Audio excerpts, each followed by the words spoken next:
Kung paano po maglagay ng mga budget allocations ng ating BCPC or barangay councils for the protection of children para po sa RAW o ilalagay po natin sa RAW.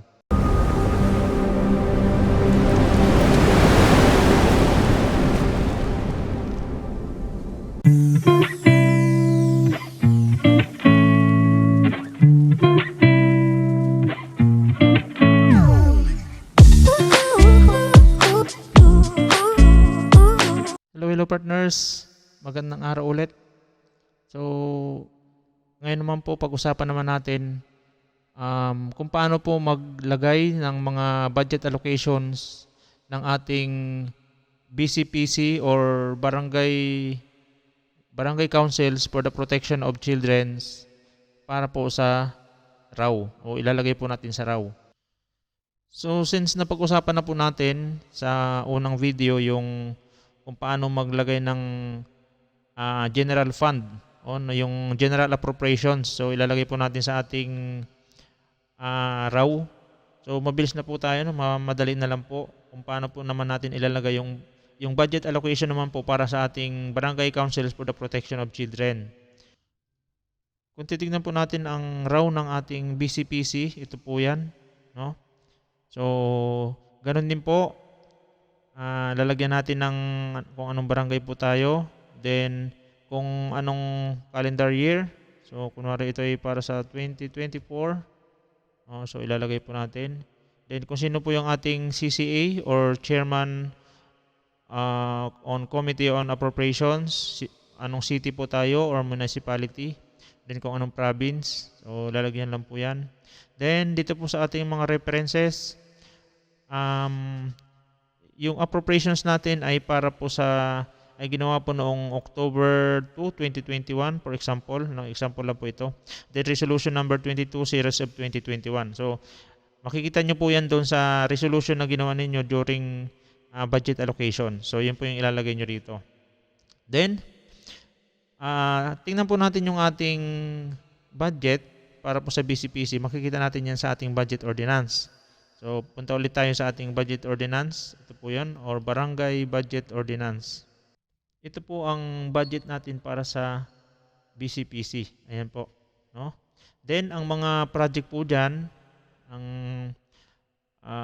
ito, supplemental feeding para sa mga malnourished children. Ang budget po niyan ay, ayan po, 7,000.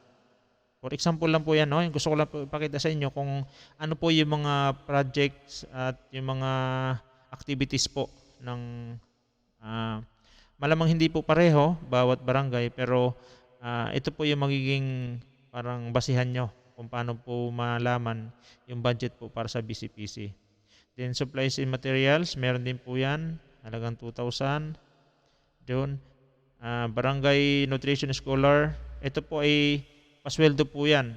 Sa daycare service, yung sa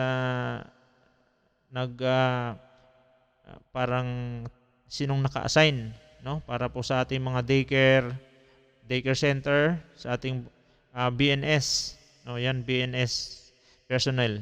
So ito pong part na to, ito po ay personal services. Ibig sabihin po niyan, budget po yan para sa honoraria or sa mga allowances ng ating personnel. Then itong part naman na to ay MOOE, which is budget naman po para sa activities ng ating mga kabataan, no?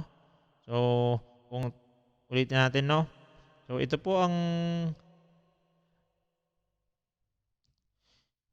kalahatang budget para sa BCPC. Oh, yan po lahat yan. Ito po yung sa personal services or mga allowance ng personnel ng BCPC. Then ito po yung para sa mga expenses para sa activities para sa mga bata, no? Then ito po yung total. So kung ilalagay po natin yan sa ating RAW, ganito po ang kalalabasan yan. So, yan po. Since ang personal services ay para nga po yan sa barangay nutrition scholar natin, kung sino pong pinaka-personal po sa ating BNS, ito po yung kanyang allowance or honorarium man yan o allowance para po sa loob ng isang taon, no? From January, February, March hanggang December, no?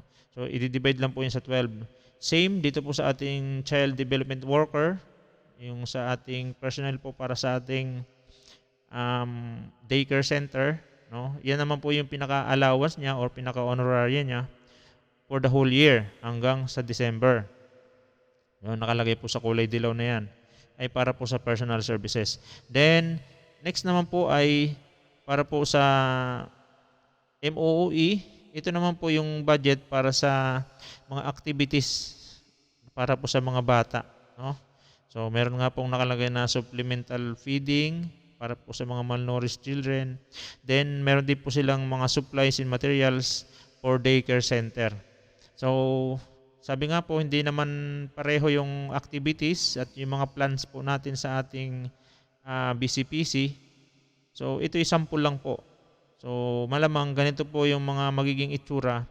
Although, ito ay example lang po. So, kung paano po i-plot, no? Kung paano po i-encode dito yung ating budget allocation para sa ating BCPC, ganyan po mismo yung itsura ng ating record of operation and obligation or RAW. So yan po ang budget, itong line na to, yan po yung budget. Then ito po yung total ng budget. Then itong part naman po na to, ito naman po yung mga magiging expenditures, mga expenses. Tapos itong part po na to, total ng mga expenses.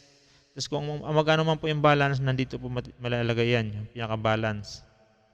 So yan na po yung ating record of appropriations and obligations para po sa ating BCPC or Barangay Council for the Protection of Children.